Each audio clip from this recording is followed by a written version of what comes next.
ఈ ఉదయకాలంన ప్రభువు పేరట మీ అందరికీ శుభాభివందనాలు. ప్రభువైన యేసయ్యకు కృతజ్ఞతాస్తుతులు. హల్లెలూయా! ఈరోజు మనం ధ్యానించబోయే వాక్యము కీర్తనల గ్రంథము 90వ కీర్తన 14వ వచనము.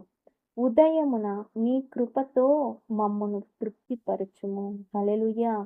ప్రియ సహోదరి సహోదరుడా, మనము రాత్రి పడుకొని ఉదయం లేవడము కేవలం ఆయన కృప మాత్రమే సహోదరి సహోదరుడా. ఉదయము మనకు దయచేసినందుకు యేసయ్యకు కృతజ్ఞతాస్తుతులు చెల్లించండి. హల్లెలూయా! ప్రభువా, ప్రతి ఉదయము మా జీవితాన్ని నీ ప్రేమతో, కృపతో నింపుము. హల్లెలూయా! ఆయన ప్రేమ, ఆయన కృప మన జీవితంలో ఉంటుంది ప్రియ సహోదరి, సహోదరుడా.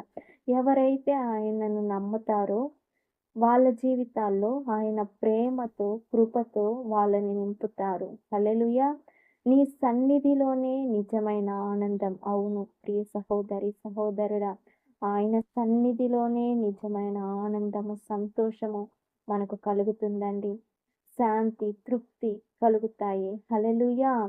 ప్రియ సహోదరి, సహోదరుడా, మనల్ని సంతోషపరిచే దేవుడు యేసయ్య. మనల్ని ఆనందపరిచే దేవుడు యేసయ్య.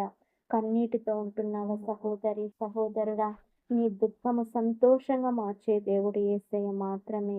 హల్లెలూయా! నిన్ను తృప్తిపరిచే దేవుడు యేసయ్య మాత్రమే. ఈరోజు మొత్తం నీవు మాకు తోడుగా ఉండి మీ చిత్తము ప్రకారం నడిపించుమయ్యా. నీ కృప మా బలమై ఉండునుగాక. హల్లెలూయా! మన బలహీనతలో మనల్ని బలపరిచే దేవుడు కేవలం ఆయన కృప మాత్రమే. మనకు తోడుగా ఉండే దేవుడు. హల్లెలూయా! ఆయన కృప మనకు తోడుగా ఉండి మనల్ని నడిపిస్తుందండి. యేసయ్యను నమ్మండి. ప్రియ సహోదరి, సహోదరుడా, ఈ రోజు మొత్తం నీవు మాకు తోడుగా ఉండి నీ చిత్తం ప్రకారం నడిపించు ప్రభువా. నీ కృప మా బలమై ఉండునుగాక. హల్లెలూయా! ఆయన కృప ఒక బలం లాంటిది. హల్లెలూయా! ప్రియ సహోదరి, సహోదరుడు, యేసయ్యను నమ్మండి. యేసయ్య మీకు తోడుగా ఉండునుగాక. మిమ్మల్ని బలపరిచే దేవుడు యేసయ్య మాత్రమే. ఆయన చిత్తం ప్రకారం నడవండి ప్రియ సహోదరి, సహోదరుడ. చిన్న ప్రార్థన చేసుకుందాం.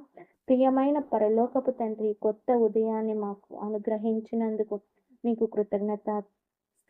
నీ కృపతో మమ్మను తృప్తిపరిచి ఈ రోజంతా నీ సమాధానం, జ్ఞానం, బలంతో నడిపించుము. మా ప్రతి అడుగులో నీవే ముందుండుము. యేసు నామములో ప్రార్థిస్తున్నాము తండ్రి. ఆమేన్.